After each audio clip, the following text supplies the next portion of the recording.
Students, good morning. चलिए हम हिंदी व्याकरण का पाठ 10 अवयव रिवीजन करेंगे। अब अवयव शब्द क्या कहलाते हैं या अविकारी शब्द किसे कहते हैं या विकारी शब्द हम किसे कहते हैं, ठीक है। इसे हम रिवाइज करवाते हैं हम। तो जिन शब्दों में काल, वचन, लिंग या कारक के कारण किसी प्रकार का परिवर्तन नहीं होता है तो उसे अवयव या अविकारी शब्द कहते हैं, ठीक है। लेकिन जो विकारी शब्द होते हैं वो क्या कहलाते हैं? संज्ञा, सर्वनाम, विशेषण, क्रिया के शब्दों में लिंग, वचन और कारक के अनुसार परिवर्तन होते हैं तो उन्हें क्या कहते हैं? विकारी शब्द कहते हैं। लेकिन यहाँ पर क्या लिखा है? अविकारी शब्द। इनमें परिवर्तन नहीं होता है, लेकिन विकारी शब्द जो होते हैं उनमें परिवर्तन होते हैं, उसे विकारी शब्द कहते हैं। अब यहाँ पर अवयव के भेद दिए हैं। अवयव के 4 भेद बताए गए हैं। पहला है क्रिया विशेषण, समुच्चय बोधक जिसे हम योजक बोलते हैं, और संबंध बोधक, और फोर्थ है विस्मयादि बोधक। 4 प्रकार के बताए हैं।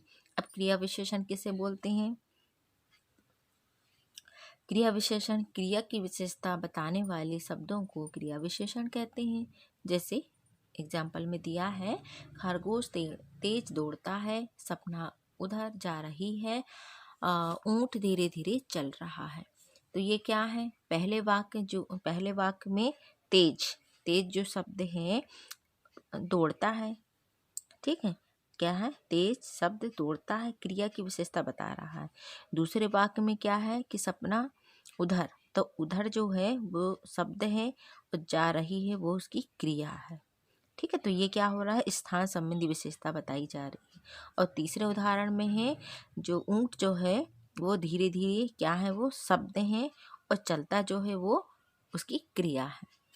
तो ये क्या हो गई? क्रिया की विशेषता हो गई, ठीक है। अब दूसरा है पॉइंट संबंध बोधक अवयव। अब क्या कहलाते हैं संबंध बोधक अवयव? जो अवयव शब्द वाक्य में आए संज्ञा या सर्वनाम के बाद आकर उनका संबंध दूसरे पदों से प्रकट करते हैं, उन्हें संबंध बोधक अवयव कहते हैं। जैसे कि दिख रहे हैं ना एग्जाम्पल यहाँ पर दो, एक तो मेज दिख रहा है और एक दिख रहा है कुर्सी, है ना। कुर्सी और मेज मतलब टेबल, और टेबल दिखा है और यहाँ पर चेयर रखी हुई है। इसी तरह से यहाँ पर 2 आदमी दिख रहे हैं, है ना। तो ये एक आदमी दिख रहा है अच्छा, और एक आदमी दिख रहा है गरीब जैसा। तब यहाँ पहले वाले जो लिखा है मेज के पास कुर्सी है, कहाँ है? संबंध बता रहा है मेज और कुर्सी का कि उसके पास में है। और एक है सेठ, वो है भिखारी है, और एक है अमीर सेठ, ठीक है। तो ये भी क्या है? संबंध बताया जा रहा है, ठीक है। फिर यहाँ पर है संबंध बोधक अवयव के अन्य उदाहरण दिए हुए हैं। जैसे हेमा के घर के सामने गीता का घर है, और दूसरा नीरज के पास सुंदर सी घड़ी है। फिर यहाँ पर तीसरा पॉइंट है समुच्चय बोधक अवयव। अब समुच्चय बोधक अवयव हम किसे कहते हैं? जो अवयव 2 शब्दों, वाक्यांशों अथवा वाक्यों को जोड़ने का कार्य करते हैं, उन्हें समुच्चय बोधक अवयव कहते हैं। जैसे कि पंकज और पल्लवी घर जा रही है, अपनी हिंदी की पुस्तक पढ़ो अथवा सो जाओ। तो यह समुच्चय बोधक बताया जा रहा है, मतलब वाक्यांशों और वाक्यों को आपस में जोड़ने का कार्य कर रहा है, ठीक है। अब 4th पॉइंट है विस्मयादि बोधक अवयव।